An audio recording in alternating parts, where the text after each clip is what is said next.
This is the video on writing a good introduction to your paper. It really doesn't have much to do with our CT themes of using evidence, but it's a really good skill to learn. This is what you get for having an English teacher for a critical thinking teacher. If you had a philosophy teacher for a critical thinking teacher, you might not write a paper at all. Well, you'd write a lot of papers, but they'd all be on philosophy and logic. So we're learning about how to write a good intro to a persuasive essay, because the point of this essay is for you to persuade me of your point of view now that you have read evidence on both sides of the argument. One of the things you want to try to avoid is to have a completely black and white thesis, and chapter 12 in the book is good about explaining how to qualify your thesis.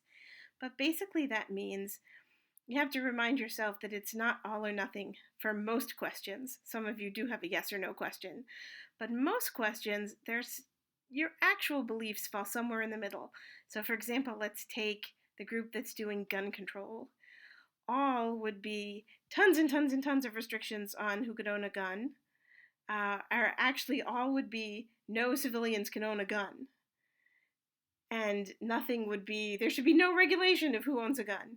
I'm sure most of you fall in the middle somewhere on that spectrum, so you can show that you fall in the middle in your thesis, and you don't have to pretend that you are looking at it as all or nothing, which is not what we're trying to do. So here's an introduction once you have your thesis, which, by the way, you have the option of submitting to me this week for me to check. So I actually have a little mnemonic. It's that a good first paragraph fits your paper, and fits reminds you of what should go into an intro.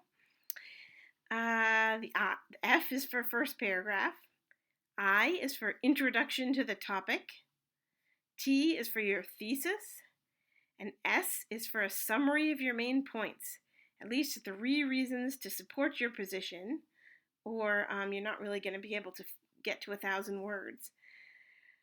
Okay, but what if you can't get started? What can go in the introduction part?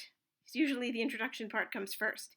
The thesis and the summary of main points sometimes come in the opposite order, but usually the general introduction to the topic comes first, and it can be really hard to know how to get started. So here's some optional ideas. You don't have to use all of these, but these are just things to think about. You might have heard them called hooks before. You could do a startling statistic or fact that gets the reader's attention. You could do an anecdote, an example, the story of one person, an event. You could do a counter-argument, which is what the other side believes. And then you start your thesis with however or yet or some kind of contrast word, okay? One necessary piece is the background information necessary to understand your thesis. Okay, so here's an example where background information is absolutely essential. And I have it marked of what the actual parts do, although unfortunately I can't seem to make these little comments bigger, so I'll read them to you. Okay, in 2005, President George W. Bush gave oil and gas companies permission to ignore statutes. It says statutes, it's supposed to be statutes, meant to limit, let's fix that actually. Oh no, I disappeared. That is because I am not floating on top, which I will do very quickly. Okay. Let me make me float on top. All right. Permission to ignore statutes meant to limit contamination of drinking water. So he gave them permission to violate rules about not contaminating drinking water that people actually drink. To me, this is shocking. So it is a shocking fact to start with. It's also part of the background information. Okay. This destruction of a key environmental protection caused a boom in fracking. So this is a paper about fracking. So it's absolutely essential that the reader know what fracking is, or they won't even understand the thesis. So here's my background information in purple. Fracking is the process of using pressurized water to create fissures in rock, releasing natural gas and oil. Unfortunately, it also releases chemicals toxic to humans. I have my citation, by the way. It's okay if you don't need to cite anything in your introductory paragraph because the things you're saying are so general that it's common knowledge. However, if you're going to use information you got from a specific source, which I did here, you have to cite it in the intro paragraph just like in everywhere else. You can see the citation video for exactly how to do that. Okay, then I used a counter-argument.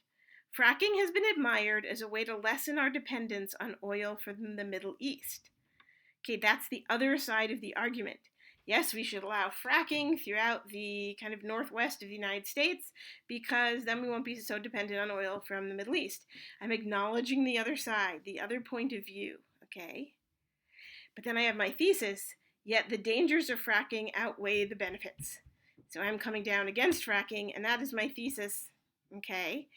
And it's pretty clear, but it admits there are benefits. So it's not completely black and white thinking, right?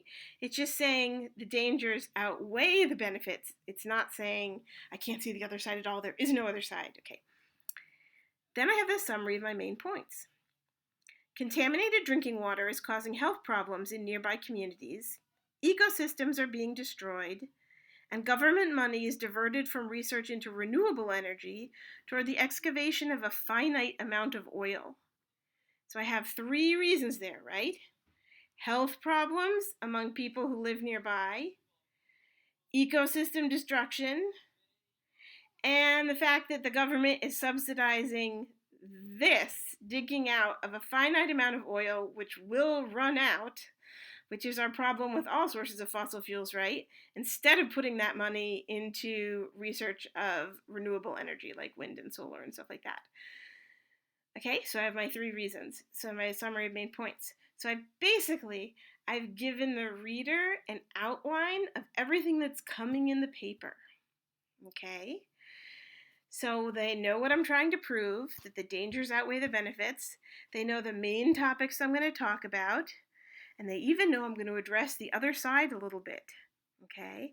I'm going to talk a little bit about those benefits.